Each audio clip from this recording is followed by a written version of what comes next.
क्या आपके जीवन में भी ऐसे दिन आते हैं जब सब कुछ अच्छा चल रहा होता है और आप बेहद खुश होते हैं, और फिर अचानक कोई समस्या, असफलता या दुख आकर आपको पूरी तरह तोड़ देता है? अगर ऐसा है तो आज का यह गीता संदेश आपके जीवन की दिशा बदल सकता है। भगवान श्री कृष्ण अर्जुन से कहते हैं, यम ही न व्यथयन्ति एते पुरुषम पुरुष ऋषभा सम दुखा सुखम धीरम सह अमृतत्वाय कल्पते। इसका अर्थ है, हे श्रेष्ठ पुरुष, जो व्यक्ति सुख और दुख दोनों परिस्थितियों में विचलित नहीं होता, जो धैर्य पूर्वक समभाव बनाए रखता है, वही अमृतत्व अर्थात सर्वोच्च जीवन सफलता का अधिकारी बनता है। दोस्तों, जीवन में सुख और दुख दोनों आते जाते रहते हैं। कोई भी व्यक्ति ऐसा नहीं है जिसने केवल सुख देखा हो या केवल दुख, लेकिन सफल और असफल व्यक्ति के बीच का अंतर परिस्थितियों में नहीं बल्कि उनकी प्रतिक्रिया में होता है। जब सफलता मिलती है तो कुछ लोग अहंकार में डूब जाते हैं, और जब असफलता मिलती है तो वही लोग निराश होकर हार मान लेते हैं। लेकिन धैर्यवान व्यक्ति दोनों स्थितियों में संतुलित रहता है।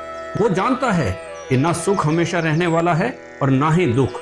कल्पना कीजिए विशाल समुद्र की, नदियां लगातार उसमें गिरती रहती हैं, फिर भी समुद्र अपनी मर्यादा नहीं छोड़ता।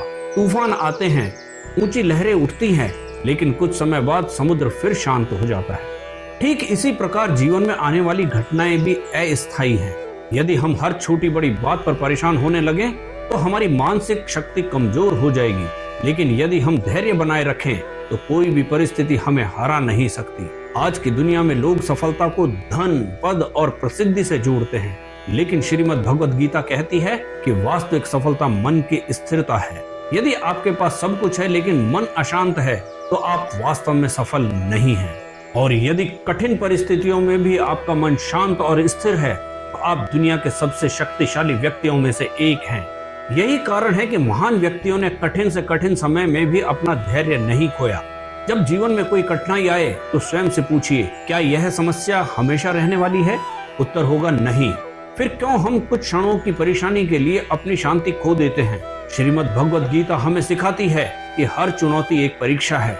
यह देखने की परीक्षा कि हम परिस्थितियों के गुलाम बनेंगे या अपने मन के स्वामी। जो व्यक्ति अपने मन पर विजय पा लेता है उसके लिए दुनिया की कोई भी कठिनाई बड़ी नहीं रहती। अगली बार जब जीवन में कोई दुख आए तो याद रखिए, यह दुख भी ज्यादा दिन नहीं रहेगा, और जब बड़ी सफलता मिले तब भी याद रखिए, यह भी स्थायी नहीं है। सुख में विनम्र रहिए, दुख में धैर्य रखिए। यही संभाव आपको मानसिक रूप से अजेय बना देगा। भगवान श्री कृष्ण का यह श्लोक हमें सिखाता है कि जीवन का उद्देश्य केवल सुख की खोज नहीं बल्कि मन की स्थिरता प्राप्त करना है। जो व्यक्ति सुख और दुख दोनों में समान रहता है वही सच्चा धीर पुरुष है, और वही जीवन के सर्वोच्च शिखर तक पहुंचता है। इसलिए आज से संकल्प लीजिए, परिस्थितियां बदलेंगी लेकिन मेरा धैर्य नहीं टूटेगा। समय बदलेगा लेकिन मेरा आत्मविश्वास कमजोर नहीं होगा। सुख आए या दुख, मैं हमेशा अपने लक्ष्य से विचलित नहीं होऊंगा। और यही गीता का संदेश है, यही जीवन की सबसे बड़ी शक्ति है। यदि आपको यह प्रेरणादायक संदेश पसंद आया हो तो वीडियो को लाइक करें, चैनल को सब्सक्राइब करें और इस ज्ञान को अधिक से अधिक लोगों तक पहुंचाएं। जय श्री कृष्ण।